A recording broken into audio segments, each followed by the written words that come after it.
I now welcome the Honourable Kevin Rudd, former Prime Minister of Australia. I understand that information on parliamentary privilege and the protection of witnesses and evidence has been provided to you. For the Hansard record, will you please state your full name and the capacity in which you appear today? Kevin Michael Rudd, former Prime Minister of Australia, citizen of the Commonwealth. Thank you. Welcome. I now invite you to make a short opening statement and then we can ask some questions. I understand that there is some footage you would also like to show the committee today, and so we'll find an appropriate place to do that as well. Thank you very much, Senator Hanson-Young, and to all senators for extending me the courtesy of forming this committee and for undertaking this inquiry. This is a busy place, and I know you've got lots on your plate. I have prepared a longer opening statement. I'm happy, Senator Hanson-Young, to have that circulated to your staff or the Secretariat for subsequent distribution. So I'll confine my remarks here to 5 to 10 minutes, if that's okay, and then we'll happily answer any questions which honourable senators may have. The reason I'm here, senators, is because more than 500,000 Australians signed a petition. You don't have to be hugely familiar with the operations of this place to know that's quite a large number. In fact, it's the largest number ever collected for an e-petition to the Australian Parliament. It's potentially a much larger number than that, given that the site crashed multiple times in the first week of it being opened. And remember, it was only online, as is required by the rules of the Parliament, for a maximum of 28 days. But this is a big call from the Australian people to look carefully, deeply at the questions of media diversity for our country's future and for the future of our democracy. Some have sought to discredit it, including the Murdoch media themselves. They have accused me of using it as a data harvesting exercise as my principal motivation. Murdoch's Peter Credlin had to apologise for that unfounded accusation on Sky News most recently, because it's patently untrue. If you use an e-petition of the Parliament, by definition, you don't have access as a citizen to the email addresses of those who then sign the petition. The respectful request of those who have signed this petition is for the Parliament to consider, and you as a committee to consider, therefore, the establishment of a full Royal Commission with two heads of power. One, to examine the impact of media monopoly at present in Australia, including the Murdoch media monopoly, but also the emerging monopolies of Google and Facebook. And second, to make recommendations on how all these issues can be handled with a new legislative and regulatory framework for the future. This is an enormously complex question confronting all democracies, and it's not simply a random call for a Royal Commission. It's saying this actually requires time, resources, expertise across the spectrum, both traditional and non-traditional media platforms, to come up with the best set of regulatory recommendations for the future of media diversity in our country. So, what are the reasons for a Royal Commission? Let me go to those which I principally argue, and you've seen it in part in the written submission I've provided. One, monopoly in any form, as a matter of principle, is just wrong. It doesn't have to be a monopoly in business. It can be a monopoly in politics. Look at one-party states. It can be a monopoly in news media operations where you have a concentration of power. And when you look at Australia, which 70% of the print readership of this country is effectively owned by the Murdoch empire, and in my state of Queensland, nearly 100% of the print readership is owned by the Murdoch media empire, and that if the plans by Murdoch and others to see the end of Australian Associated Press comes to pass, that level of concentration of effective power in the Australian media market goes through the roof. And the abuse of the monopoly power is along these lines. No one disputes this. In the 19 most recent federal and state elections over the last decade, the Murdoch media empire has campaigned viciously for one side of politics and viciously against the other. So you not only have the existence of monopoly by, as it were, definitional terms of what constitutes monopoly, but you also have the evidence of the exercise of power deploying that monopoly. Second is, I believe monopoly has a real danger of encouraging over time corruption. It's a pretty simple principle, really. I'm familiar with it back in the bad old days in Queensland, prior to the Goss government's election in 1989, where it's a case of you scratch my back and I'll scratch yours.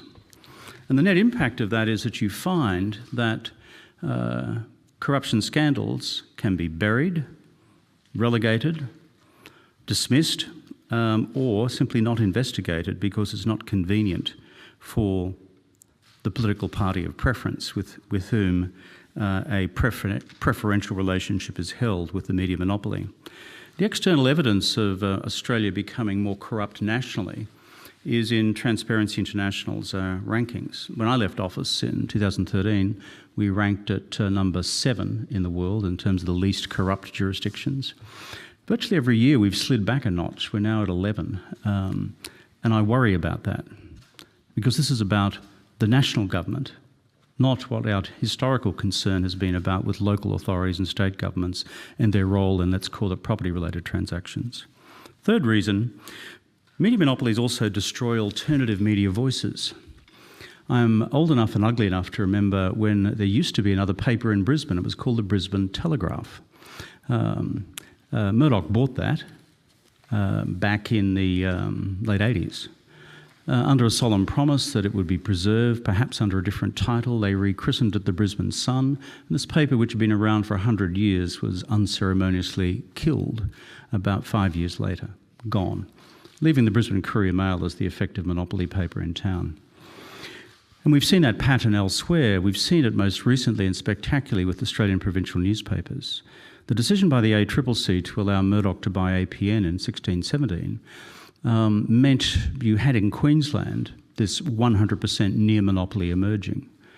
But under cover of COVID last year, despite the Murdoch Empire's promises to enhance their regional and local coverage, something like 112 of these papers across the country were shut down. So local communities no longer have local papers, and they are being starved of local news. Doesn't matter whether it's from the left or the right, they're just being starved of local news. Fourth argument for a Royal Commission is my deep and abiding concern for climate change. You do not have to be a Rhodes Scholar to work out that Rupert Murdoch is a climate change denialist. For those of you who may dispute that, and I'm sure when you have the Murdoch media executives, they will dissimulate on this subject before you. But the bottom line is this. If you look at Murdoch's television interview with a journalist of choice, Paul Kelly, on Sky News, and I'll give you the date, on the 15th of July 2014, it is absolutely clear that the man at the top of this beast denies the underpinning science. And what we have seen over such a long period of time in this country, back to when I first introduced legislation to put a price on carbon back in 2009, we have seen there's a rolling systematic campaign against climate change action in this country. And at the very heart of this has been this organised coalition between the Murdoch Empire and the carbon lobby. And it has had a palpable effect on the politics and therefore the policy of what can be done to arrest global greenhouse gas emissions and Australia's role within that.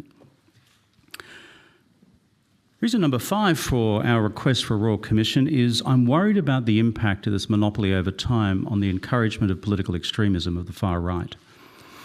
Look, if I've lived in the US for the last 5 or 6 years, I watch Fox a lot. I have to in my job. And what I've seen over that period of time is the creation of this, frankly, alternative political ecosystem out there on the far right, which is self-contained, fed by a self-contained echo chamber, and it's called Murdoch's Fox News, whereby the most unfounded conspiracy theories suddenly become gospel truth. They suddenly become adhered to as a call to action, a credo for arms. Look at those people who stormed the Capitol on the 6th of January and the arguments they put forward as to why they were doing it. Now, what I worry about in this country is that Sky News is becoming the vehicle for the Fox Newsisation of Australia. You don't have to look far at the Sky News coverage to begin to see the emerging similar patterns. It's not Sky After Dark, which you, me and our Aunt Nellie might watch for either encouragement or entertainment late at night. The expanding online presence of Sky News content, diced and spliced across social media platforms, is huge. In fact, on some reports, bigger than the combined online presence, video presence, of the other mainstream commercial television networks. And so if I project ahead 5 to 10 years, what happens with this ecosystem? And with your concurrence, Chair, if you are able to just show a minute or two of this video, I think you'll see something of what I'm concerned about. Thank you.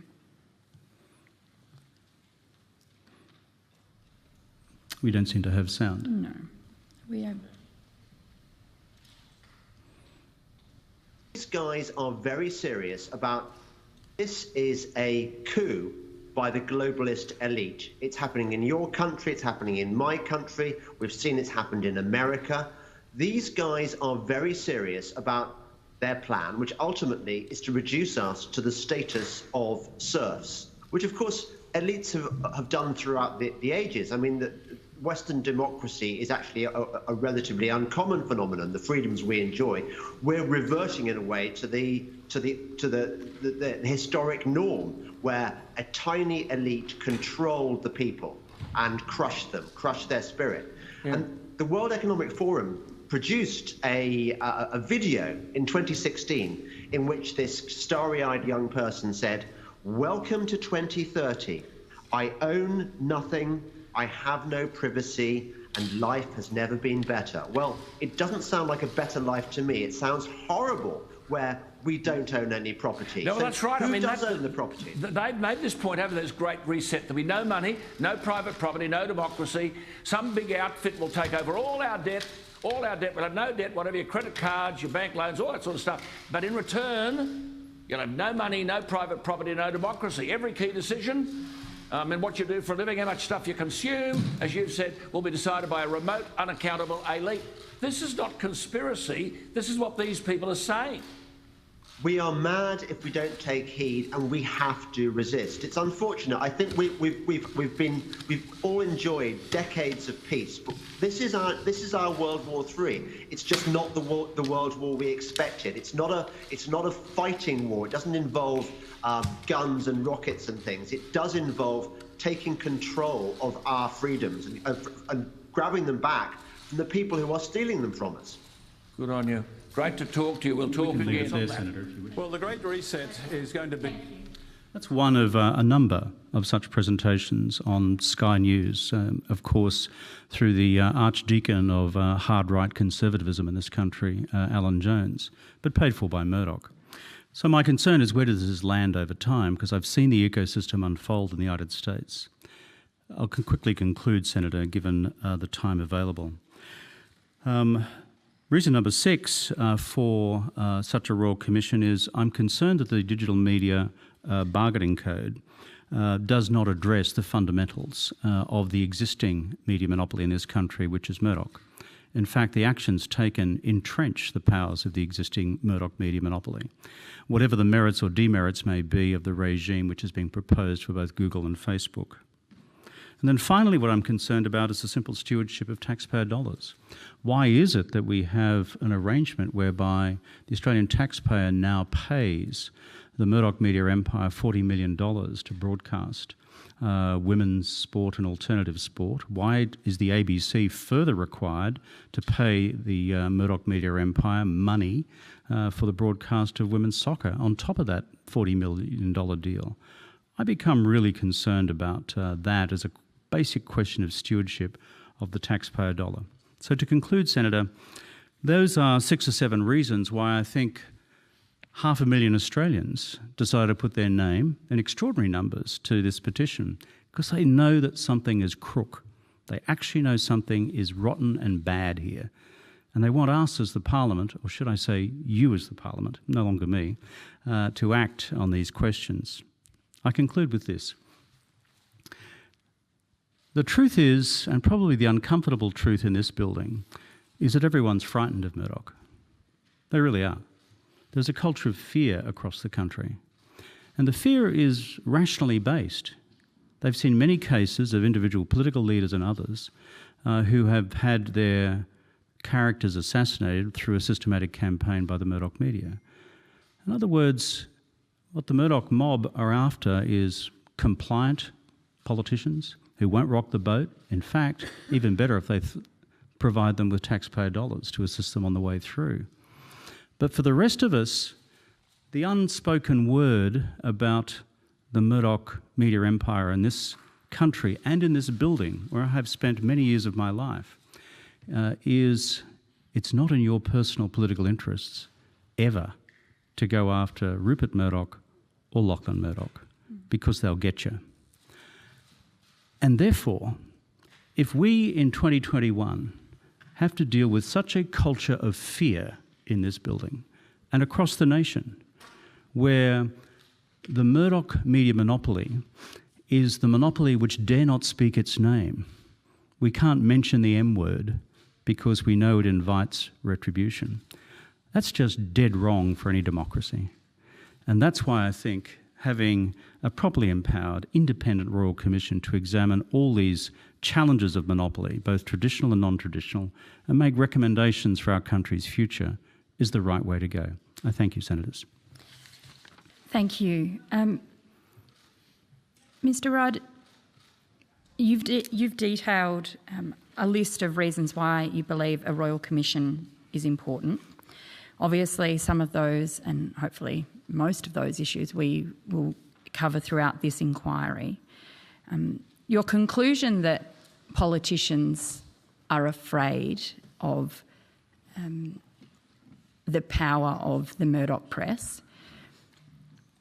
You were Prime Minister for a number of years. You were in this building as a politician for a number of years.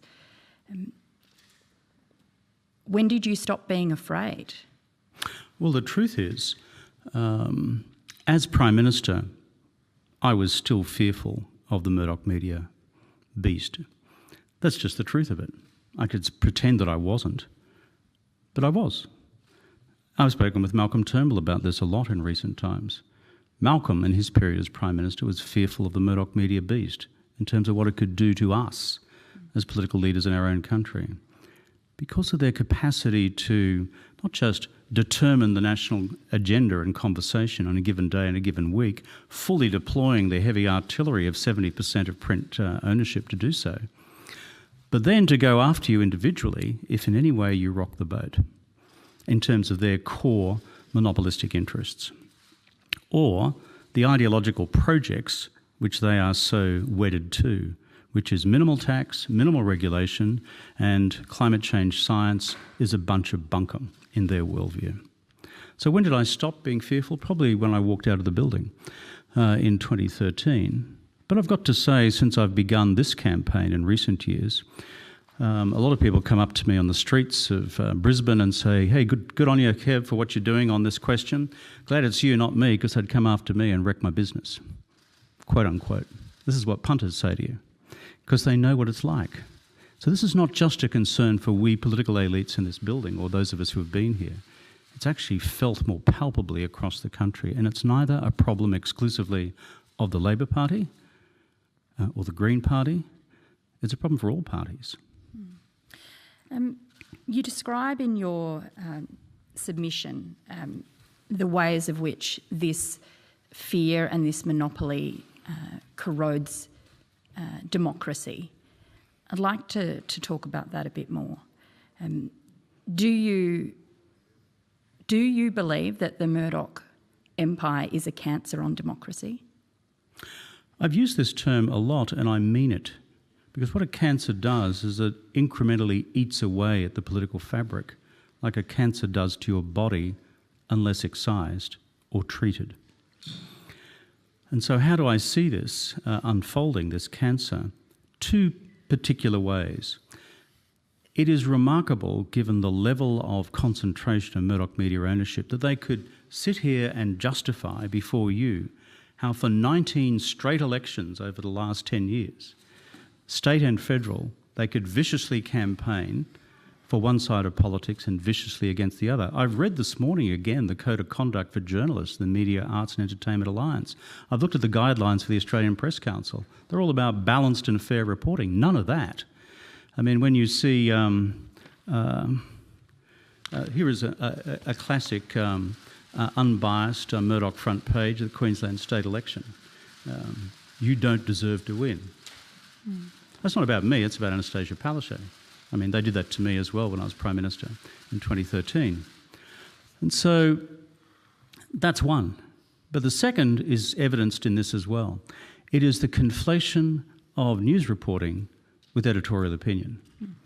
And this has been unfolding as a cancer in Australian journalism, News Corporation journalism most spectacularly, over the last decade plus.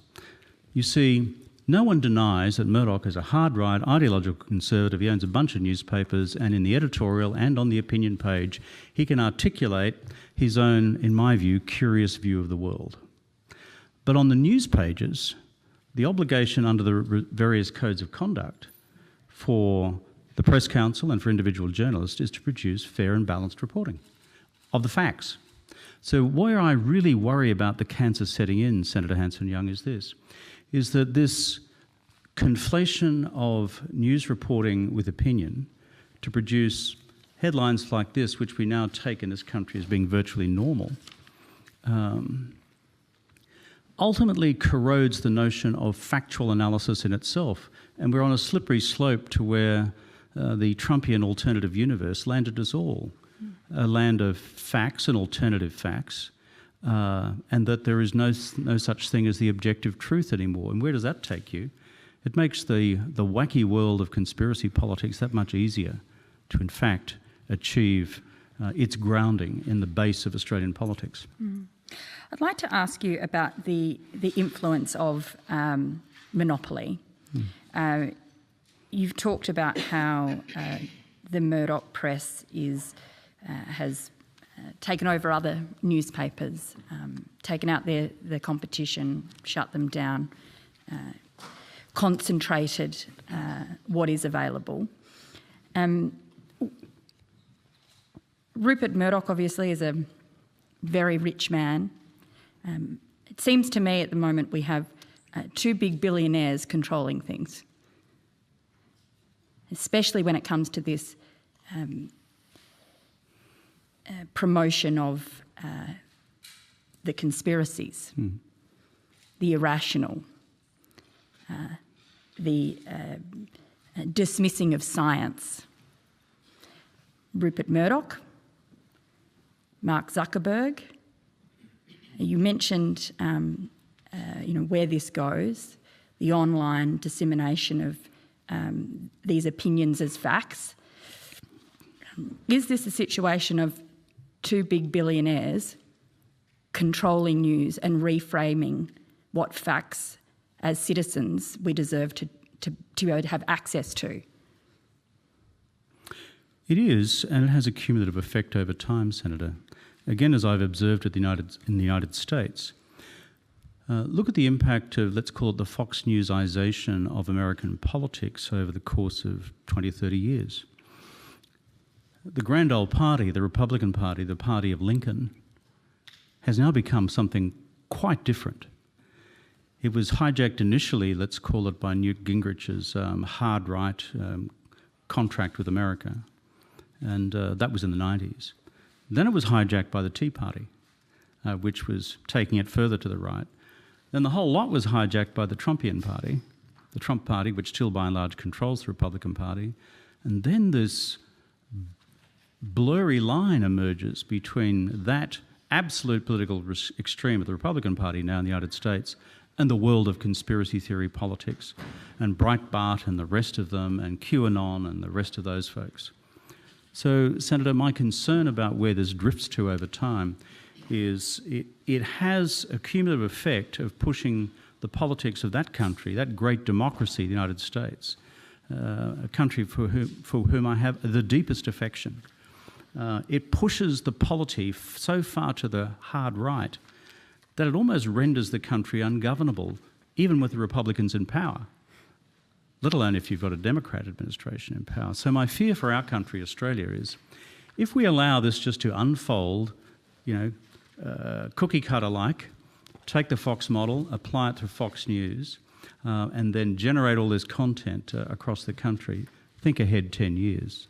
Of course, the same model is now about to be embarked upon in the UK with the launching of a similar television network by Murdoch. Thank you. I'll go to the Deputy Chair. Thank you, Mr Rudd, for your submission, your evidence today. In your submission, you talk about the decline of regional newspapers, and the implication is that was a deliberate decision of the Murdoch Group to reduce competition and diversity. There has been a deal of concern about the impact of declining advertising dollars being at the base of the decline of regional papers. And for example, the Elliott newspaper group, the Sunraysia paper and others last year were talking quite publicly around the fact that it was a decline in advertising revenue that was leading to the decision to shut papers. Do you accept that there are other factors that may have led to the decline in regional papers? Senator, I certainly do. This is a multi-headed beast. And the structural challenges of print across the board are probably well known to this committee. And the decline of the... That's good, I thought I was going deaf. It's all part of psychological warfare. It's okay. Long may it survive. And then secondly, the decline in classical advertising revenue from print platforms, I'm well familiar with. I grew up in a country town in rural Queensland. And our paper, the Nambour Chronicle, no longer exists. Just doesn't exist. And that's not Murdoch's fault. That happened a while ago. What it was replaced by was a regional paper called the Sunshine Coast Daily. It covers a catchment area of something in the order of 350,000 people. He just killed that. Gone. Something's now online, but there is no local community paper anymore. So my argument is, yes, Senator, you're correct to say that there is a contraction in classical advertising for print platforms. But when I look at a guy who sits on a $24 billion personal fortune, a bit of investment back into the well-being of our communities and regional communities is no bad thing. Because these communities... My mother used to write a column for the Nambour Chronicle on news in Yamundi. Okay, that's actually the town I grew up in, population of a few hundred. That sort of thing doesn't exist anymore. And that's a problem for all of us, whether we're Liberals, whether we're Labor or whomever. Now, in terms of the solution, Senator, which I too have reflected on, there has to be a way forward whereby public interest journalism across the board deals with the challenge of the deficit now of local, reliable print platforms across our regional and local communities. But I'll leave my comments there in answer to your question. Sure. The consequence, one of your key points is that lack of media diversity has a negative impact on our democracy because of the setting of news agenda. And you highlight that in print media, Murdoch now has a large percentage. When I look, though, at the impact on elections, and I look at the fact that the Reuters survey that they conducted in 2020 is consistent as it has been for a number of years, that the ABC is actually Australia's most trusted news source. And I then correlate that, to take your state of Queensland as an example, where the Labor Party has won, I think, 8 out of the last 9 elections. I'd ask you to comment on if an alternate provider of news is the most trusted news source, and there are many, you've highlighted the video that there are conspiracy theorists and things and bias in one. There are many people who believe there are extreme bias in the ABC, and if that's the most trusted news source and the Labor Party have won the vast majority of elections in Queensland, then whilst there may well be a contraction in print diversity, is it actually having the impact on democracy that you're asserting? Let me make a reflection about where I see this, as it were, internationally. Which of our major national democracies around the world that we're most familiar with have a big problem at present with the functionality of their systems? United States, the UK, and to some extent here. And it's in those three, as it were, pillars of the Anglosphere that you have either a dominant or very significant Murdoch media presence. You don't have one in Canada at all, no Murdoch, and none in New Zealand, no Murdoch. So whether people end up voting Conservative or, as it were, Progressive in their respective elections, state or federal, to some extent is beside the point. What I am deeply concerned about is monopoly as a matter of principle and its impact on behaviours over time, over a long period of time. And what worries me in particular is that if we have the entrenchment of these arrangements into the indefinite future, I worry about how it skews our national debate. Now, you may regard what I'm about to say as a partisan comment. I don't intend it as such, because I believe in the science of climate change. I believe we need to have climate change action. Otherwise, our country, the driest on the planet, faces existential challenges before this century is out. That's why all of our kids are angry with us, by the way. And if you're old enough, as old as I am, some of our grandkids are getting angry as well. Why aren't we, in 2021, having a national debate and conversation about the details of how we adjust to a zero-carbon economy? Whereas for the last decade, we've had this false debate anchored in the Murdoch media, and often with its hands around the throat of the Conservative parties in this country, saying, no, the real conversation, the real debate is whether we need a zero-carbon economy, because ultimately the science is bunkum. So my point about the Murdoch media monopoly is it actually cripples the national conversation. It cripples and constrains the national debate on the big challenges for the future, whether it's climate, whether it's the complexities of our future relationship with China and the huge geopolitical challenges which are unfolding for our country and like-minded democracies around the world, or in others. So leaving partisan politics to one side, I am concerned about, if you've got a media monopoly, why is it constantly skewed in the direction of crisis, controversy, scandal and character assassination and demonisation of alternative points of view, rather than a sophisticated national conversation given our national vulnerabilities on climate, on the diversification of our economy, on the washover effect of this massive global technological transformation unfolding before us, as well as the geopolitics of China. That's where I think we need a balanced, rational national conversation, which stuff like that, what's the polite term for the Senate? Like that nonsense that we've just seen from Alan Jones adds no value at all. So, Chair, I just have one more line of questioning before I'll hand over to colleagues.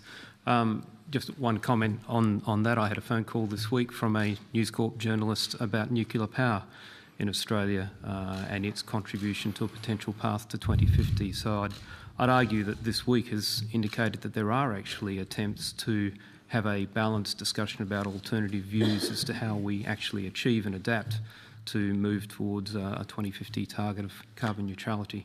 But anyway, a footnote on the footnote is that James Murdoch disagrees with you. If you look at James Murdoch, who I understand has something to do with the family empire, his number two son left the board spectacularly of News Corporation globally at the end of last year. What was his stated reasons for it? Someone who's been at the actual centre of this global beast and the Australian beast. Mr. Rudd, I've seen the comment in your thing. I'm conscious of time here. Can I just come to my last question? Because we've seen that in your submission, his comment. You mentioned China, and particularly the Chinese Communist Party. You have a deal of expertise around our relationship with the CCP and China more broadly. Could you comment on where you see the media landscape at the moment and what impact diversity or lack thereof has on our vulnerability to the United Front and its activities in terms of trying to shape agendas and reducing Australia's understanding of real facts and considerations in terms of our global relationships as well as domestic? I presume, Senator, you'd like a haiku response to this one. It's quite a complex challenge. It's what I spend my life on these days in the think tank that I run in the United States.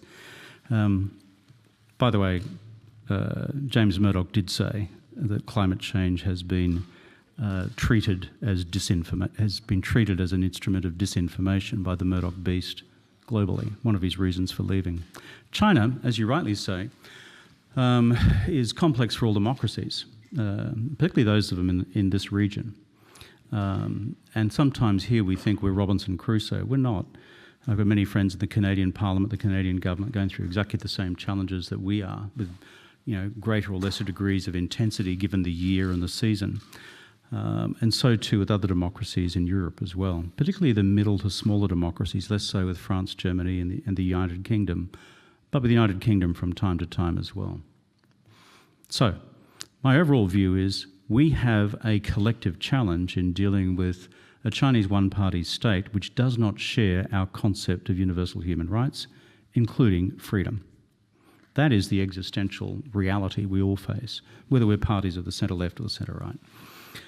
Second is, in the Australian national media debate, how do we best, as it were, encourage a national debate which secures our future with the United States and with China in a manner which maximises our national values and our national interests. I would argue that is best done by not having a polemic within the media on a daily basis, that if you argue a proposition, whether it's over Xinjiang, or whether it's over Hong Kong, or whether it's over trade, investment or student numbers, or whether it's over geopolitical behaviour in the South China Sea, that in advancing a proposition, we don't simply face a media barrage that you're either pro-commie or anti-commie, because that takes us nowhere in our, as it were, deep national challenges that we faced. I'm very mindful of what happened in the period of the McCarthy trials in the United States, Barry Goldwater, and the demonisation of anybody raising an alternative view on an individual issue. And the final point I'd say, Senator, is in terms of vigilance about real-world national security threats to this country, out of the United Front Work Department, the Tungjiangbu, which I spent a fair bit of time in my life studying, these are real. And that's why our intelligence agencies need to be fully funded and resourced in order to deal with this on a daily basis. Thank you. Senator Green. Thanks, Chair. Mr Rudd, in our line of work, we speak to journalists all the time, and I speak to quite a few regional journalists on a regular basis. And they would say they've never received a call from Mr Murdoch to tell them what to write. I'm genuinely interested in how this pervades. How does media concentration impact on public interest journalism? And how are those front pages, how do they come to be when you've got journalists who I would describe, for the most part, are incredibly hardworking and go into the profession with really noble pursuits? No, I agree with that. I mean, as you would understand, I know a lot of journalists myself. It's part of the hazards of the occupation, and count a number of them still as my friends. And let it be said on the record, my chief staffer here is a former News Corporation employee. And so, look, I have some familiarity with how these things work. Work for the Australian, by the way. And has confessed to me, had to stake out my house in Brisbane on a number of occasions at the direction of the News Corporation leadership. Okay. So there you go. I have a broad attitude to these things. It's just the reality we all deal with. They've got a job to do, we've got a job to do. That's kind of it. If there is a doubt about the actual capacity of Murdoch to dictate a line on a major question affecting an election, for example, and this goes to the other side of politics. This goes to the relationship between Murdoch and the Blair government in the election of 1997 in the UK.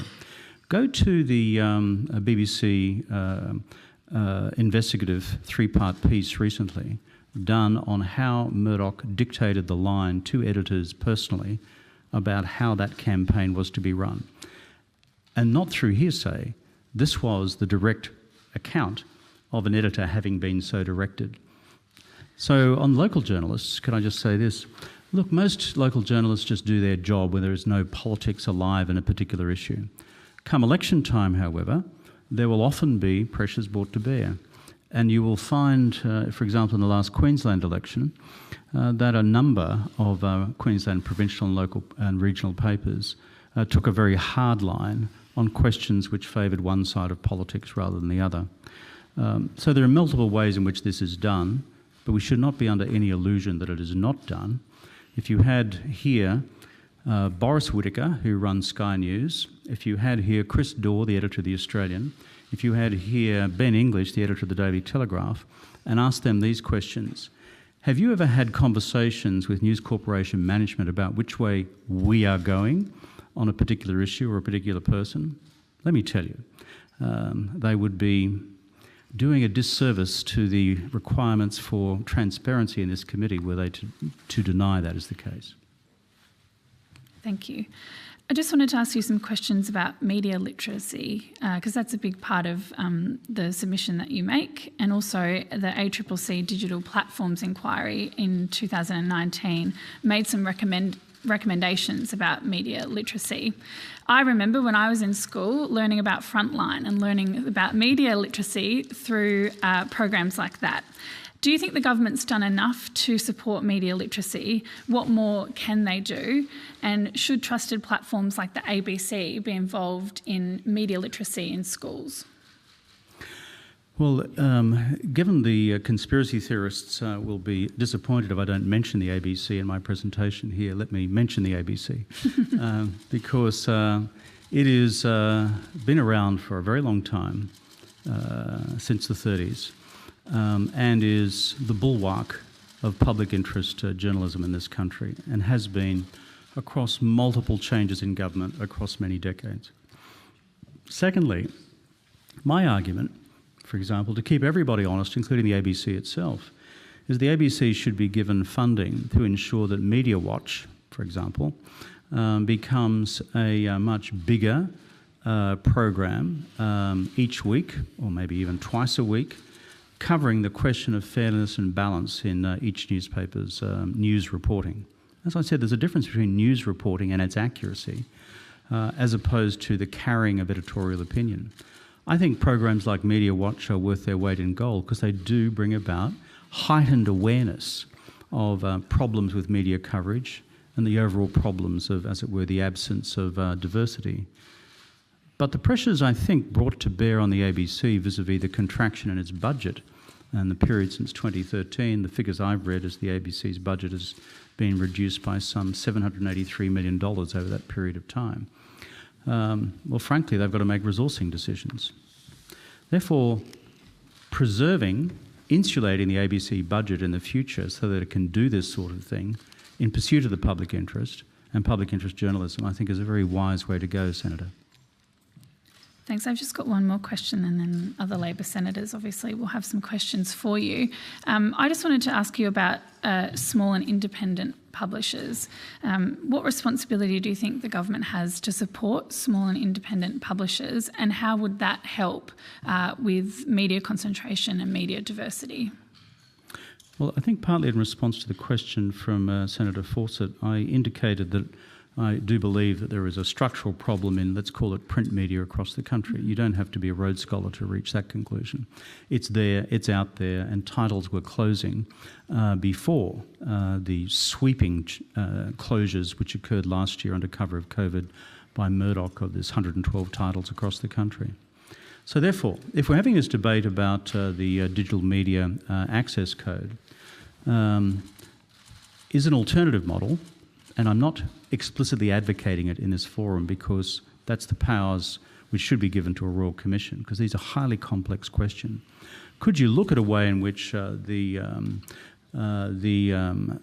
social media behemoths, Google and Facebook, could be levied across the board so that you do have a fund to draw upon to invest in local newspapers and to invest in public interest journalism at the same time? Now, the challenge we'll all face at that point is, of course, what is the governance arrangement which ensures that is done in a manner which is fair and balanced in itself? But I don't think it's beyond the wit and wisdom of this Parliament to think of a multi-party capacity whereby this could be done effectively. Because I think if I was to make a prediction about where our communities are going to be in a couple of years' time, they'll be screaming out for local news. And so whether we're Liberal or Labor, let me tell you, or Green, we're going to hear this across the board. So the sooner we're in this space to protect the interests of our local communities, to have access to fair and balanced local news reporting, the better. Thanks, Chair. Thank you. Senator Van. Thank you, Chair. Mr Rudd, welcome back to Parliament House, and thank you for appearing today. Got a few questions for you. You talk about, and I was listening from my office to your opening statement, you talk about Murdoch being conservative media. What media do you think sit on the left side of the spectrum? That's a fair question, Senator, because you're right. I do describe the Murdoch media beast as no longer on the right but on the far right. I would put if I go through the current Australian media print landscape, if that's the scope of the question. No, it could be across all platforms. Sure. Well, let me start with print, if that's okay. I think it's fair to say that what is now 9 newspapers, the Sydney Morning Herald and The Age and certainly the Financial Review, I would put in a centre-right category. And how do you reach that as a barometer of judgment? Simply trace the editorial opinion line on critical questions, for example, on industrial relations and other such issues. The editorial position of the Australian Financial Review is a pretty hard right position. But it's not out there with this complete conflation of news and opinion, which we see regularly from the far right with Murdoch. And then, of course, you go to the other non-physical paper, which is The Guardian, which would range between centre and centre-left, would be my view. You smile at that, Senator, and so you think it's centre-right, do you? No, not at all. No, but it's true. I mean, I'm being quite candid with you. And it depends on what you follow. There's certain of the questions in the which are followed by The Guardian, which belong more to the centre. But I think the bulk of it would fall within the remit of the centre-left constituency that The Guardian in the UK has traditionally pursued, as well as its natural marketplace. So that would be the spectrum of print that I would see in this country. Thank you. And as a former Labor Prime Minister, I think that's your assessment. We'll take that on record. Can you confirm for me if I heard you correctly during your opening statement? You said, or you mentioned that you believe Murdoch does character assassinations? That's Political correct. character assassinations. You also said that he wants taxpayer money. Could you say that again, Senator? You also mentioned that he wants taxpayer funds. No, Senator, I said he gets it. He gets $40 million at the moment for covering women's and alternative sport. Thank you for clarifying that. Do you believe his privately owned business is the only media organisation that assassinates the characters of politicians? No, but they've taken the art to science, Senator, and it's not simply restricted to our side of politics. When you have Malcolm Turnbull appear before you, I'm sure Malcolm will be able to give you chapter and verse on his experience of these questions as well. Have you seen either on the night or since the ABC Four Corners episode about 2 Morrison government ministers? I've seen the reporting of it. I actually haven't seen the program, to be quite honest. I'd be keen to hear your views on whether you thought that was a political character assassination or not. To be honest, Senator, I don't know sufficient detail about the allegations made in the print reports that I've seen to make a substantive comment on it. Do you believe that it's part of the ABC's role to balance out the Murdoch media? No, I see its role is to provide a fair and balanced platform for news reporting across the country. And therefore, on certain issues of the day, it may lean in one direction or the other. Someone who, for example, Senator, what state are you from, please? Victoria. Okay, so I'm from People's Republic of Queensland. And we call ours Danistan these days, so apologies for that. No, actually, that's what the Murdoch media calls Victoria, which is the problem. They're not alone. I'm not so sure about that. I mean, that's in terms of a character assassination. So the question is that, Senator, a piece of objective news reporting, Or is that simply a piece of editorial opinion? From having been in lockdown for 5 months last year, I think it's a very fair piece of journalism. Thank you, Chair. So actually that's editorial opinion, and he's entitled to that. But no one in a month of Sundays in any rational debate would describe that as a piece of news reporting. Thank you. Senator Carr. Yes, Mr Rudd, you put forward, I think, 6 main reasons for why there should be a Royal Commission. 7 actually, Senator. Sorry. Well, I didn't hear you talk about the question of foreign ownership, and I'm just wondering if you could comment on this proposition. IBIS World 2019 describes News Corporation as a foreign-owned private company, which is a wholly owned subsidiary of News Corporation, a United States-based mass media corporation. Now, in 1985, Mr Murdoch became a naturalised US citizen and renounced his Australian citizenship. The Murdoch Family Trust and Mr Murdoch control News Corporation with some 39.7% of the voting power. It's 38.4 plus 1.4% owned by Mr Murdoch personally. And I can go through the breakdown of all of that if you like. But I'm just wondering, do you find that inconsistent in a company where that characteristically and regularly conducts campaigns accusing people and organisation of foreign interference in Australia? Well, thank you, Senator. Partly this goes to some of the questions which Senator Fawcett correctly raised about how we handle the debate about foreign interference in Australia, particularly when it comes from China. And I sought to respond as best I could in the limited time to his very good question. There is an argument, Senator, when you look at the government's foreign influence transparency FITSA Scheme Act, I think it's called. FITSA is the that it has a very wide remit.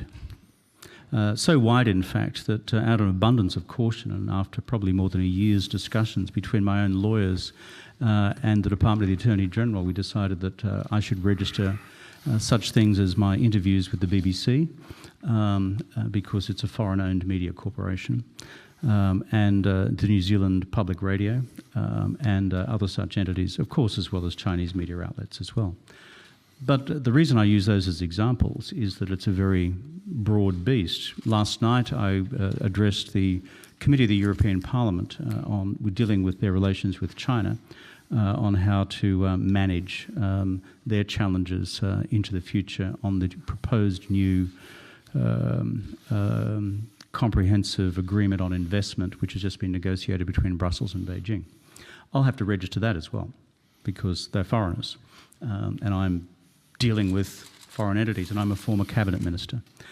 But the remit of the Act, when you read it, is very broad. It goes way beyond former cabinet ministers and former prime ministers. It goes to entities which act with or on behalf of foreign governments in Australia, particularly in shaping Australian domestic opinion. Now, that's my lay summary of the intent of the Act. So therefore, we come to the question which you have legitimately posed, Senator, which is therefore, where does News Corporation fit into this? Well, it is an American-owned beast. We know that, as you've just reported. But secondly, let's look at a particular recent example. Shari Markson, I'm sure she's watching on Sky Television. Hi, Shari and Boris and the crew at Sky. She has, I think last year, in the height of the coronavirus crisis, run a series of articles in the Murdoch tabloid media, which the Murdoch tabloids claim to be based on a Five Eyes intelligence document. Now, the Five Eyes is made up of 4 other foreign governments. Now, as it turned out, it wasn't a Five Eyes document. We now know from the public reporting it was prepared by the US State Department. But the bottom line is it's a foreign government and it's a foreign piece of, as it were, intelligence material deployed into the news story for the Australian audience by Shari Markson, not just in the pages of the Telegraph, Daily Telegraph, but then into Sky Television.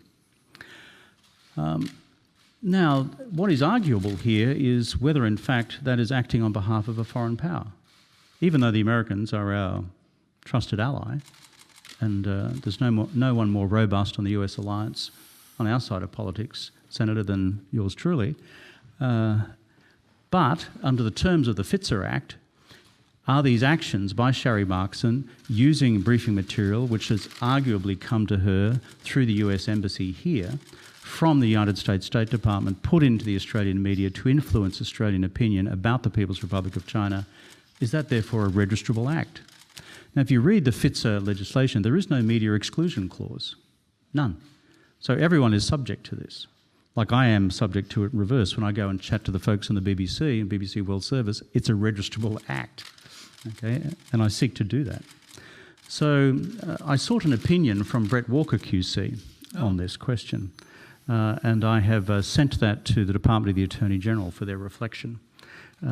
If you're interested, I will, and Senator Hanson-Young, if the committee is interested, I'll provide a copy of that opinion. Could you do that, please? I'll seek to do so, yes. Well, Mr. Rudd, you mentioned the capacity of these media outlets to actually identify individuals and to engage in what you described as character assassination. And you've also mentioned a particular journalist, Sharri Markson, in that regard. There was a series of articles that were published, Red Army virus probe, Aussie link to China military lab is one I refer to, and a Professor Edward Holmes, who's New South Wales Scientist of the Year, appointed by a Conservative government in that state, was highlighted in that article, subject to extensive vilification, which led to his team receiving death threats and women in his team rape threats based on these materials. That's the sort of example I presume you mean. So that's the first thing. And secondly, given that level of intimidation that can be deployed, what confidence do you have that our political system is able to withstand the effects of this monopoly power being deployed, given that you indicated that you changed your view after you left the parliament? What confidence do you have that the parliamentary and political system in this country is able to withstand that level of intimidation? You know, fear is a bad thing. We shouldn't have it in our national political life, least of all in this place. You know, we are here, elected by the people, to speak openly and frankly about the challenges facing the nation, reflecting the different traditions that we come from. But we shouldn't fear some publisher in the United States, in Manhattan, then flicking the switch, then off you go, as your carotid artery is extracted in a journalistic sense in the weeks and months that follow, and often with no trace lines in terms of how that came about. It just shouldn't be the case. It's just bad for the show. It's bad for the parliament. No one should be frightened of Murdoch. But let me tell you, he's a frightening sort of guy because of the power that he wields. I think, Senator, on the question of foreign influence and how it is dealt with, and then how it is portrayed in the mainstream Australian media led by the Murdoch empire, I would simply say this. As I said to Senator Fawcett before, there is a real challenge dealing with, let's call it intelligence operatives from other countries. I won't elaborate on that. I've been Prime Minister of this country. I've been Foreign Minister of this country. I still take my then oaths of office seriously. This is a real challenge. I accept that. At the same time, I have great confidence in our intelligence agencies' ability to discern fact from fiction, to discern real threats from imagined threats, and to actually be quite specific about what a real issue is concerning a core Australian national interest at stake, as opposed to a general smear. We should have great confidence in our agencies' ability to do that. My experience with these agencies over the years is these are first-class folks. They actually know what they're doing. And my experience of them is they're not faintly partisan. They actually just wanted to do the job. So where we need to be very cautious, Senator Carr, is this: to allow what is a legitimate concern about foreign intelligence activity in this country and foreign influence in this country, on the one hand, from becoming a general smear on people, semi-authorised by monopolistic media outlets like the Murdoch media. And I'm disheartened by the accounts and reports that you have just referred to about the threats to the gentleman and the woman concerned. That shouldn't be the case in Australia.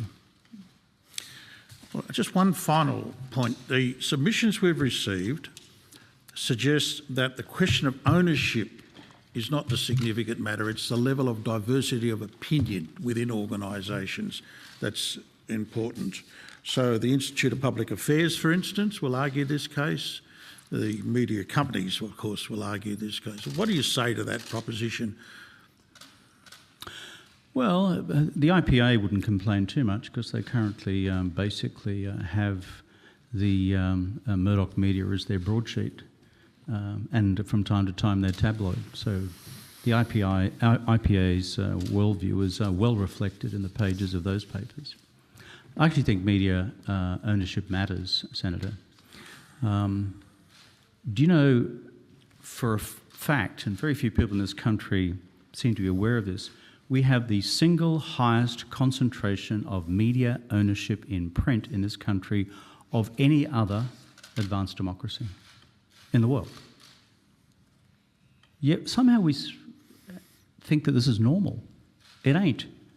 And the fact that we're all worried about, God, I wonder what the Rupert's going to think about what I've just said, or Lachlan, or the henchman who you'll have in here soon, as members of Parliament and the rest, just shouldn't be the case. But that's a product, Senator Carr, of their ownership. 70% here nationally, 100% in Queensland. Take AAP out of the equation, gets even worse. And so my authority in all this, Senator Carr and senators generally, is not so much what I've observed as a political practitioner myself and experienced, not what I have observed since I've left political office, and there's been a lot, and the coverage of various elections and Malcolm Turnbull's experience, but it's galvanised by the position taken by James Murdoch himself. James has been at the heart of the Murdoch beast for 25 years. This is not a casual observation. When James Murdoch says that the Murdoch media empire has been engaged in deliberate disinformation, that it is engaged in a whole series of secret, non-transparent arrangements, that its activity on climate change has been disgraceful. Now that's from the centre of the beast. That's not me, that's him. So if James Murdoch thinks that, my submission to you as senators is please give consideration to supporting what 500,000 of your fellow Australians have asked for, which is a Royal Commission into the future of Australian media diversity. Thank you. Senator McMahon. Thank you. Yes, Mr Rudd, you've stated that particularly in News Corp you believe there's a mixing of opinion and reporting. Would you also say that Laura Tingle on 7:30 and in her Twitter feed mixes opinion and reporting? Could you just say that last bit again, Senator? I just missed it. About 7:30. Yeah, would you agree that Laura Tingle on 7:30 and in her Twitter feed also mixes opinion with reporting? Look, I don't follow everything that Laura Tingle says. Laura may have a sanctified status in this city, but perhaps less so where I come from. So I haven't followed everything, is the honest answer to your question. What I do recall is reporting which said that she believes that she erred on a particular occasion and then, I think, acknowledged the fact that she had erred. So, and I think deleted the tweet or corrected it or something. Yeah, so I'm not seeking to be cute in my response to you, Senator. I just don't have enough grasp of the detail concerning the Laura Tingle matter. Do you have any other questions, Senator? Yeah. But would you accept that it's not just News Corp that can be accused or appear to mix opinion with reporting? The internal... Look, I've had stacks of stoushes with the ABC over the years about them botching factual reporting. One of the most spectacular ones was when there was some release of a cache of cabinet documents, I think, by mistake several years ago concerning the home insulation inquiry, where the ABC reported this as final and demonstrable proof that I had that my responsibility for what had occurred with the home insulation program was now finally proven, and et cetera, et cetera. Now, what happened was the ABC completely botched it, utterly botched it as a piece of factual reporting. And I think, Senator, to answer your question, you did see a predisposition of opinion overlay the way in which they presented those particular facts. I then had to extract a 2-page written apology from the Chief Executive of the ABC for the breach in factual reporting and the fact that the ABC had failed to apply its internal scrutiny standards to that. So the ABC are not here as saints. I don't believe that. But let me tell you, in the if we're having a large theological debate about saints and sinners, you know something? ABC may stuff it up from time to time. Our friends at News Corporation regard this as a daily art form, becoming a high science. I always remember a meeting with David Pemberthy, a former editor of the Daily Telegraph. I was in a bar with him in Sydney, so I'm just putting that on the record here. And I was chatting to him. This was before I was Prime Minister. And I asked, I think I was either Leader of the Opposition or Shadow Foreign Minister at the time, I just asked, this is about how you go about conflating fact and opinion, go after an individual, for example. And I pointed out the case study of someone that they were seeking to eviscerate on the pages of the Daily Telegraph at the time. And I said to David Pemberthy, why do you do that? What? To which his answer to me was, chillingly, quote, because we can, unquote. I never forgot that. And we just shouldn't be in a position where any of us fear that happening to any of us. Whether it's from Auntie, but doesn't really happen much there. But with the News Corporation mob, they love it. They celebrate it, as evidenced by the comment to me by Pemberthy. Thank you.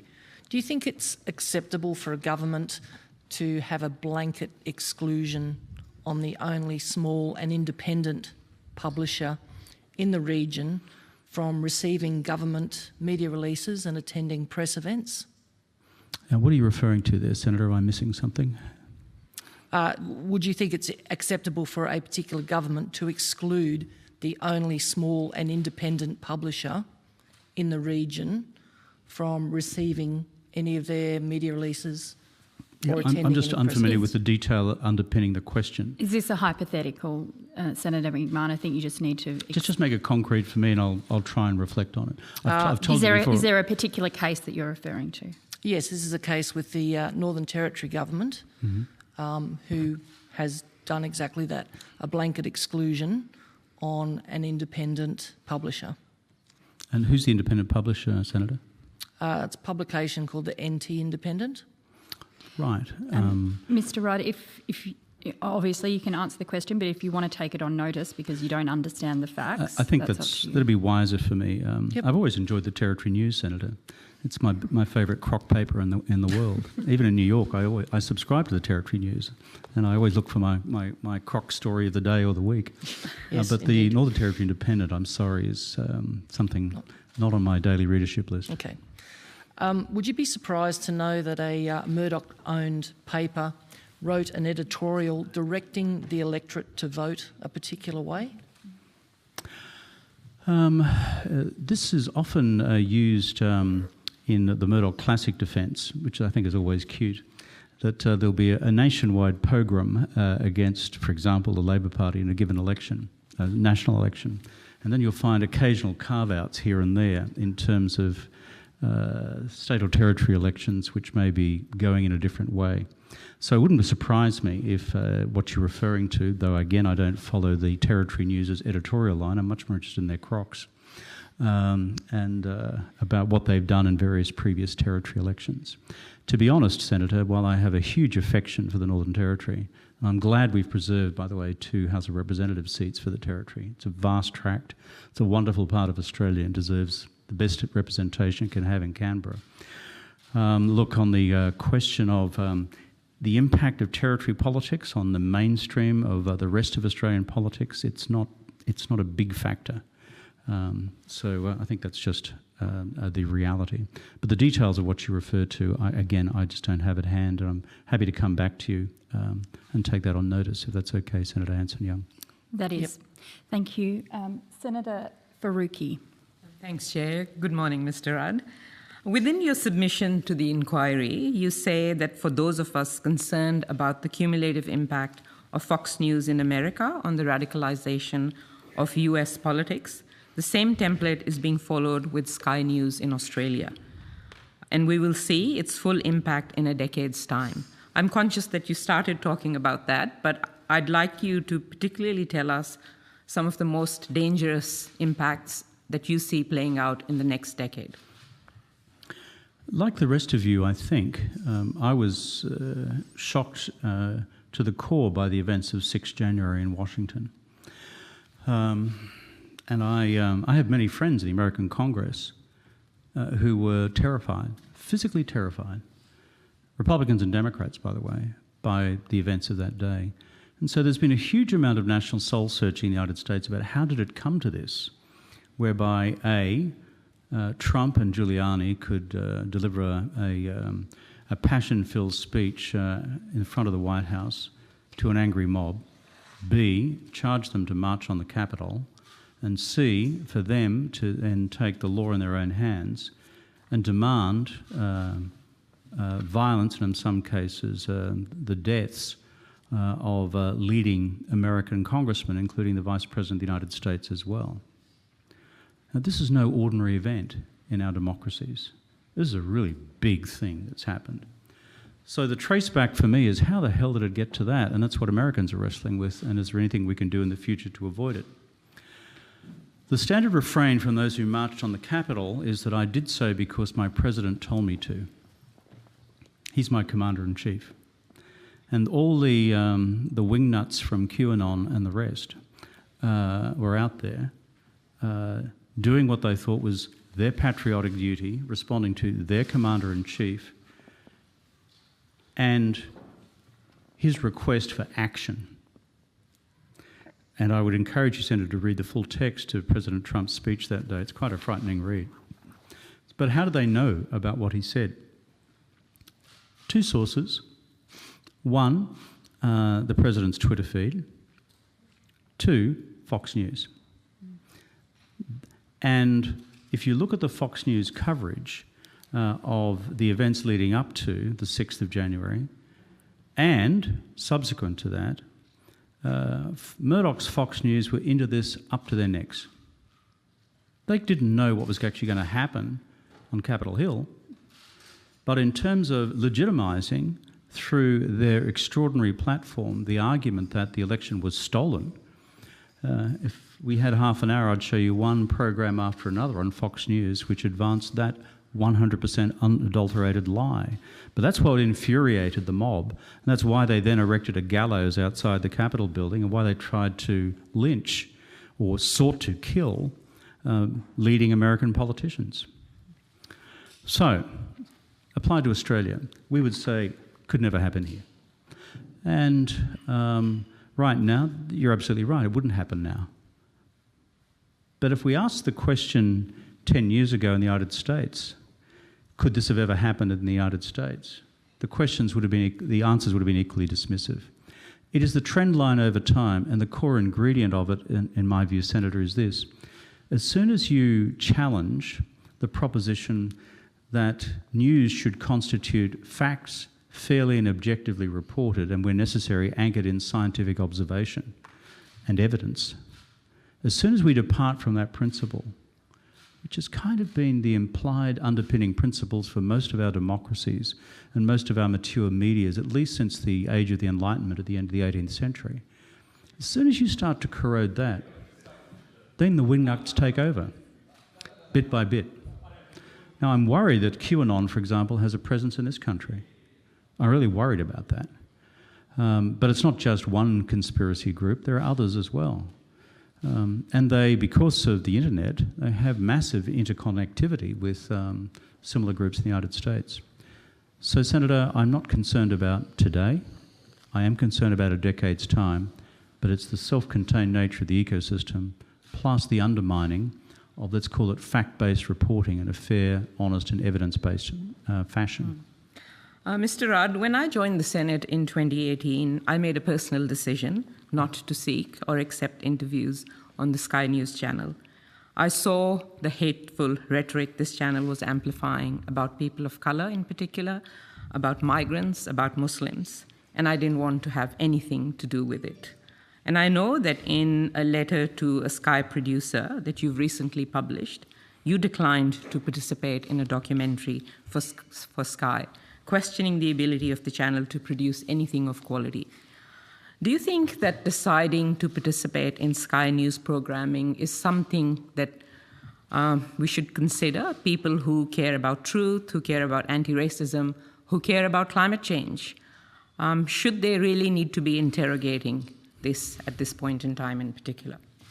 Regrettably, Senator, I'm increasingly agreeing with you, because when I was in this building back in the Mesolithic period and knocking around a bit, then Sky in those days, which had multiple ownership, was just kind of a normal thing that we all did, because it was just straight up and down, he said, she said, a basic factual account of what went on during the day. I don't think anyone actually worried about it too much. But the evolution of Sky is what I now worry about, and the clear template lying in the Fox Newsification of Australian politics long term. I mentioned before in passing, Senator, people often ridicule Sky for this reason. It's Sky after dark, and it's just, Peter Credlin and a few crazies, okay? The problem is, if you look at the data analytics of how much this content is then edited and then redistributed across multiple social media platforms across the country and distributed free to air to I think 20 or 30 regional television networks in the country, the footprint is very big. So the threshold question you pose, Senator, is do we try to use the platform to articulate an alternative view, or do we not? I have a friend in the United States, an African-American guy, who's very active on racial politics in America. And he appeared regularly on Fox for a long period of time until he figured out, in his view, that he was just being played. In other words, he was there for cosmetic reasons, to demonstrate that, yes, we have some liberals, not you liberals, liberals, that is lefties, on the network, in order to validate the 90% of content which was of the far right. So I think increasingly, when I look at Sky News Australia, it's trending in the same direction. So, Senator, I would share your reservations about the wisdom of attending. Chair, do I have one quick question, or I can? I might go to Senator Watt, if that's okay. Thanks, Mr. Rudd. Senator Watt. Thanks, Chair, and thanks, Mr. Rudd, for your evidence today. I won't bother asking any further questions about the effect of media concentration on disinformation and democracy, because we've obviously covered a lot of that already, but I am interested in your views about the effect of concentration of media ownership on employment in journalism, including, most importantly, our photographers. Well, thank you, Senator. Again, I go back to my answer to the good question from Senator Fawcett, which is about the pressures on print outlets generally. And these are objective and they are real. I understand that. I'm not going to deny realities. The question is, what do we do to ensure that we have adequate platforms in the future, both in terms of photographic journalism and mainstream journalism, for quality print papers across the country? I think one of the reasons, Senator, why I've called for a Royal Commission is that this is such a complex question of how we achieve a long-term public revenue stream to support public interest journalism across the nation, and in a manner which does not land itself in the domain of political accusations about bias in terms of one of the outlets which may be funded or not. But that goes to our friends in photographic journalism. It is, for me, a tragedy that photographic journalism is, I won't say a dying art, but a dying paid profession in this country. And I say that as someone who's had more rotten photographs of himself produced in the nation's newspapers. I'm on the way. than most political leaders, but they do their job, and it engages the national conversation in a way which is productive. So, Senator, when you look more broadly at the meat axe which has been taken to newsrooms across our country, the big ones, both Nine, previously Fairfax is downsizing, and previous ownership was disgraceful in my view. News, one set of cutbacks after another. Guardian's just a start-up, really. In fact, is rowing in the reverse direction by putting more people on. And then the regionals and locals we've just spoken about, who have just basically been blown away by the APN decisions by the ACCC and Murdoch's closure of 112 outlets. So, Senator, the honest answer to your question is what is happening to the profession is appalling. It diminishes our democracy, and with photographic journalism it doubly diminishes it. And therefore, a Royal Commission should be able to deliberate on multiple alternative models around the world about how national and local public interest journalism and photojournalism can be sustained and supported into the future.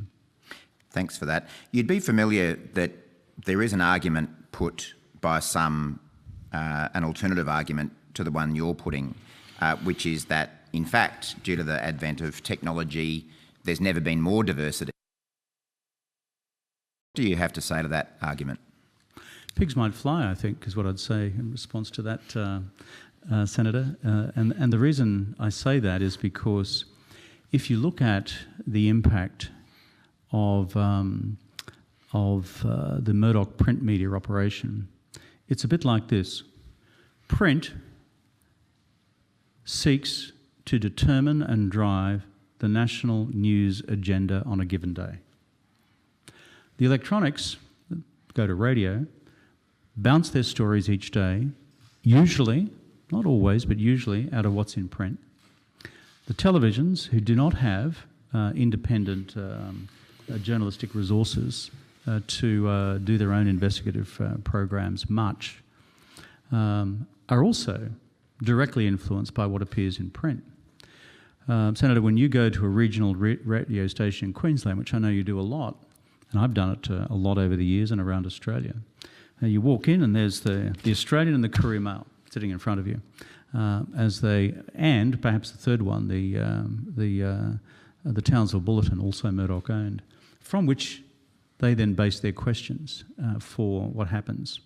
And then the final part of the trifecta, Senator, is that the wash through onto online platforms, ironically, Google and Facebook, but others as well, from the, as it were, the print origins of the story or the colouring of the story that day, that then completes the picture. So therefore, Murdoch's not dumb. He knows that by owning print, even if it no longer delivers profitable revenue lines, he has enormous influence over the nation's future political and policy agenda. That's why he's in the business. I've met Murdoch many times. Murdoch's interests are threefold. One, money. Tax minimisation as a result of that. Two, minimum regulation. That's his worldview. He's out there on the far right about everything, including climate. And three, power and ideology to give it effect. That's what animates him. Why else would you control a whole bunch of print outlets in this country which are not generating much by way of additional revenue at this stage? It's because they are means towards that end and the domination of our nation's conversation about the big challenges for our future. That's why he does it. So when I hear this argument that, don't worry, It's all fine. People get their news from elsewhere. You'll be surprised. Well, you won't be surprised because I know you follow these matters carefully. How much each of those stories weaves its way back and finds its point of origin into a print story, often a Murdoch print story. Thanks, Mr. Rudd. You'd be aware there's obviously a lot of interest in the Facebook ban that has occurred over the last 24 hours and is still unresolved. What does the ability of a platform like Facebook to enact the ban that it has tell us about the risks and consequences of monopolisation in new media forms? Well, thank you, Senator, for the question. And I should declare I was talking about this morning on ABC Radio National in full transparency. The problem that we've seen with Facebook's actions in the last 24 hours is that they give us a graphic example of what a very large new media monopoly can do to abuse its power, just as we should be equally mindful of how a continuing media monopoly, that's Murdoch, also abuses its power and has done so for a long period of time.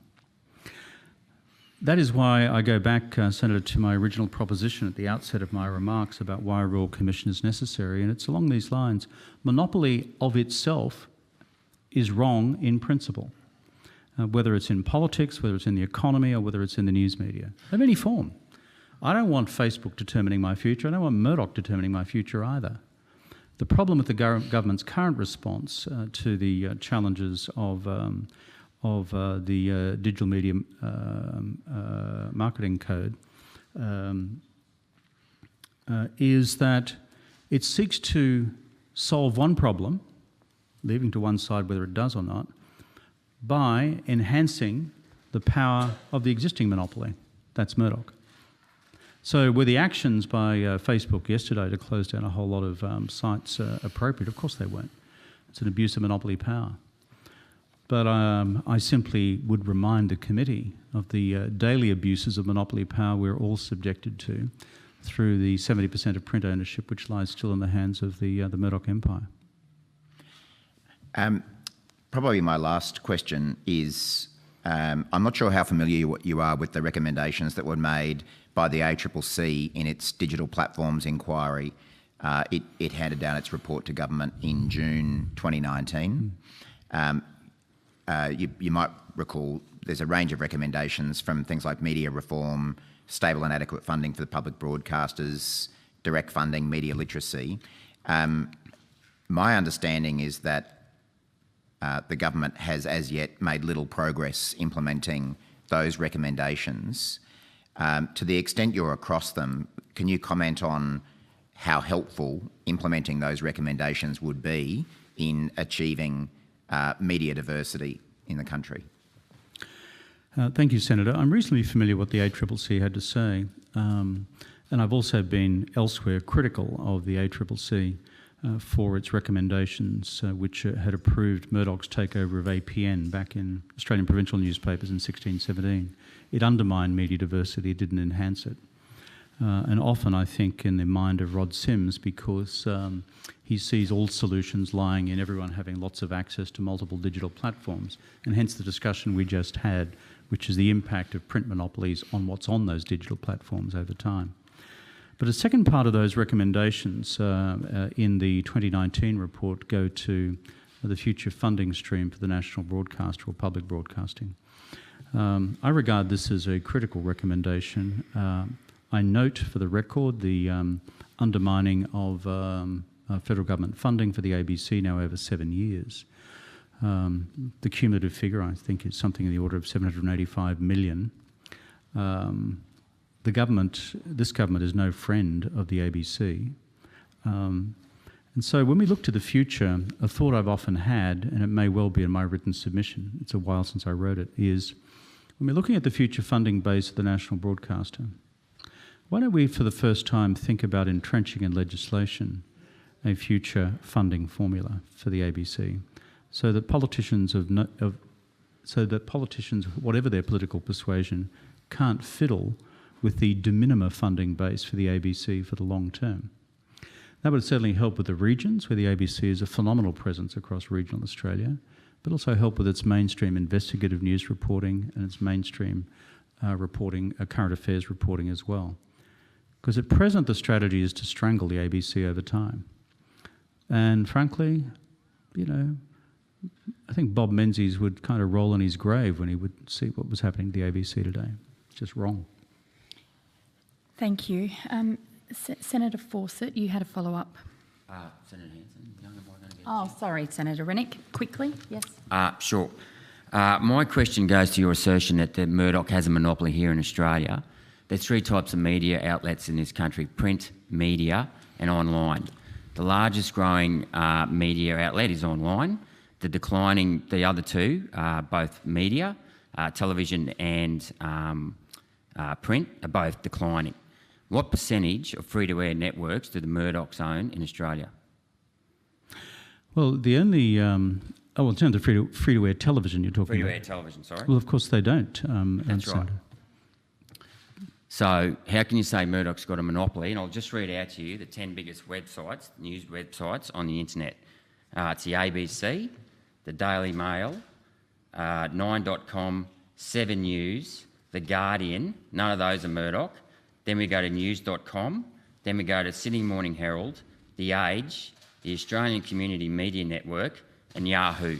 Of the top 10 internet sites in this country, one of them are Murdoch. The Courier Mail, the Australian, the Daily Telegraph aren't there. So how can you say that Murdoch has a monopoly in this country when he owns no free-to-air networks, he has one in the top 10 news platforms? Is this inquiry not based on a lie? Well, Senator, what I have said repeatedly is that Murdoch has a print monopoly. That's right, and that's only a part of the news network. Senator, I'm seeking to answer your question. And a declining part of the news network. Just let Senator, the I'm seeking to answer answer. your question. I have said consistently that Murdoch has a print monopoly in this country, and that any form of monopoly is unacceptable as a matter of principle. Having 70% of the print readership in this country is a problem. And the reason it's a problem, Senator, is because it bleeds through to all the other platforms over time. That's why he holds on to it. Secondly, I'm not sure which state you come from, Senator. Queensland. Yeah, well, in Queensland, as you know, it's a 100% monopoly.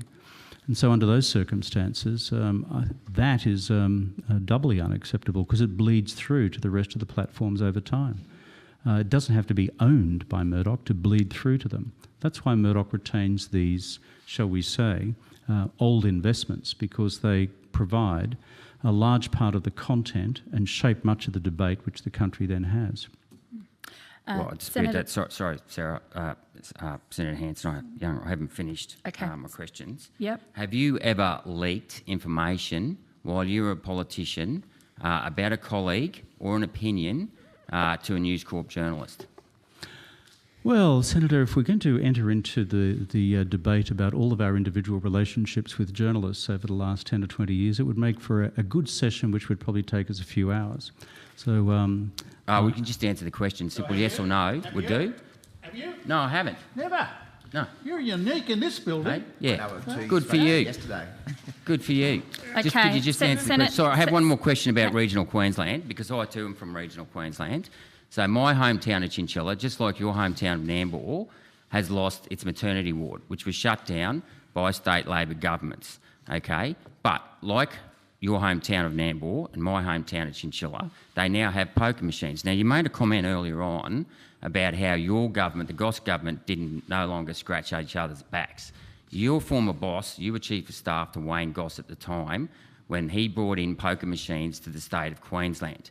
Now, to his credit, he admitted that was the biggest mistake of his premiership. Are you prepared to apologise to the Queensland people for bringing in poker machines to the state of Queensland, and that has devastated regional towns? Just to be clear, Mr. Rudd, you can answer this question if you like, of course, up to you, but it is well outside the terms of reference. That's true. I'm delighted to answer the question from Senator Rennick. As Senator Carr would know from my time in this place, I'm one of the greatest wowsers around. I've always hated poker machines. Did my best to roll back the tide here nationally, and for your personal information, given it's 30 years ago, I gave strident advice at the time not to introduce poker machines in Queensland at the time. Well, I'll give you credit for that. Unfortunately, it didn't happen, but yeah, thank you. I'm sorry, you asked what I did. Yeah. And I've just given you a direct answer as to what I did do. I said I'll give you credit for that, All right. unfortunately. Thank you, Senator Rennick. Senator Fawcett. Thanks. I'll ask you to take this on notice just in the interests of time. You commented during your evidence that you'd like to see more funding to the ABC to the Media Watch because it's important for, I think by extension, for the public to have trust in what's presented by media. Given that a large chunk of the population, whether you call them the deplorable side of the population or not, don't trust the ABC. I certainly don't, Senator. I've never used that term. You didn't use that term, but an analogous term, which I couldn't recall, which is why I called that one. No, I haven't. I'm from regional Australia, my friend, and that was an appalling use of language by Senator Clinton in that particular campaign. I think wingnuts or some other term, but anyway, I can't quite recall. My point is, that's just a reference to Sky, by the way. If we're going to have trust in the independent fact-checking, I note in the AAP submission they talk about the fact that they have a fact-check unit with a growing profile due to its involvement in recent domestic and international political elections. Would you support, as opposed to funding going to the ABC for that purpose, funding going to an independent body which has credibility to provide a similar function? And you can take that on notice, just in the interests of time. Senator, I don't think the ABC was created by a Labor government, was it? Its history? No, not the 30s, no. No, so it was the much sainted Joe Lyons government, I think, which created the ABC. We've crafted this institution over many decades. Most countries around the world kind of envy the fact we've got something like the ABC. Most countries around the world click onto the BBC as their preferred site for independent news. Perhaps that's why the Chinese have just clicked it off. So therefore, my argument, Senator, would be let's husband the institutions, and I say that in a non-sexist way. It's an animal husbandry term. Let's husband the institutions that we've got. Let's nurture them. And if there are particular questions or protocols to be applied for fact-checking, sure, let's see how that can be finessed with good minds like are represented around this Senate committee table. How can you finesse this in a manner which we would all have confidence in? The thing I like about Media Watch, by the way, is that whenever the ABC stuffs up, and it regularly does, they are as vicious on the ABC as they are about others. For example, the one that I referred to before affecting me personally, the Media Watch rendition of that, attacking the ABC's handling of their reporting of that story as it affected me on the home insulation program, was just as vicious as anything they've done on Shari Markson. So I think, there is some basis for confidence that the institution, consistent with the Charter, and the fact that Australians have confidence in it, built up over multiple generations, I would tend to stick with the strength. Mr Rudd, you've spoken about and I quote the words you use, the organised opposition between the Murdoch empire and the coal lobby in relation to climate change and climate action. What do you mean by the organised opposition between the Murdoch empire and the coal lobby?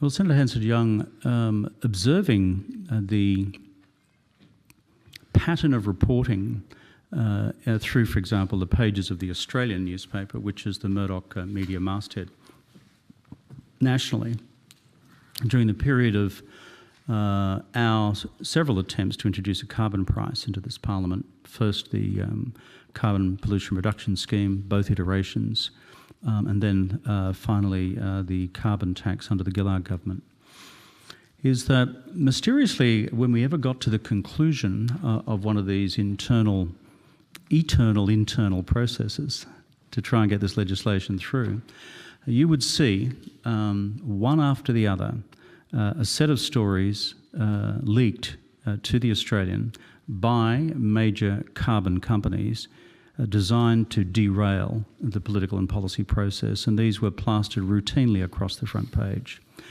And I recall a number of these stories were absolute factual bunkum, but they were given the prominence of the National Daily in order to derail the debate. And so you know how this institution operates.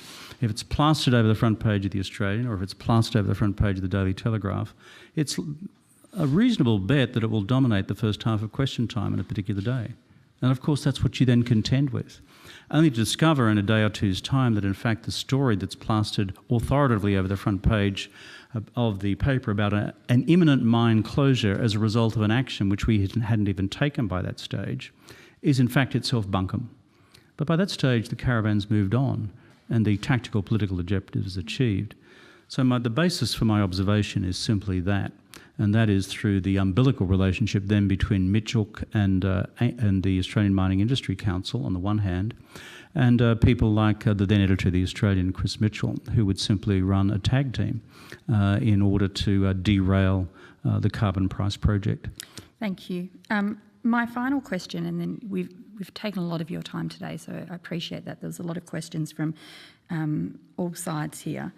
My final question is in relation to the Murdoch empire and News Limited's treatment of women. Do you believe that the News Limited press have a problem with powerful women? I believe the way in which the Murdoch media publicly depicted my successor, Julia Gillard, was particularly venomous. I noted that in particular in its cartoon coverage of her. And while you couldn't directly blame the Murdoch outlets for the protests which appeared with Abbott outside this building with a large billboard, a large sign held up behind Abbott saying, "Ditch the bitch," quote unquote. The fact that that sentiment was fairly redolent across the Murdoch coverage, I think made the challenges faced by the Gillard government greater than they would otherwise have been. The Murdoch media patently did not support many of the policies adopted by my government. This was problematic given the nature of the monopoly that we faced. Compare and contrast, for example, the Murdoch media's coverage of debt and deficit under the then Australian Labor government at the time of the global financial crisis, which was the country's about to be destroyed financially and economically, and the Murdoch media's silence on these questions today when we have 5 or 6 times the debt and 5 or 6 times the deficit because of the fiscal investments made by the government in response to the COVID crisis. So we had our problems. But when I look at Prime Minister Gillard's period in office, there was an additional dimension to it, which bordered on misogyny. Thank you. Thank you for your time. Mr Rudd, you've taken some questions on notice and you've also undertaken to give us some further information in relation to other reports. The Secretariat will be in contact with you. Thank you very much. May I add one final comment? And thank you so much for your time, because I know as senators you're busy. I wonder whether it would be good to hear from Rupert Murdoch himself, to hear from Lachlan Murdoch himself. They run the show. The executives you're going to have here soon don't really. And how the working editors respond to the instructions they're given. That would be a great exercise in transparency. Tough, but I leave that little challenge with you. Thank you so much, Senators. Thank you.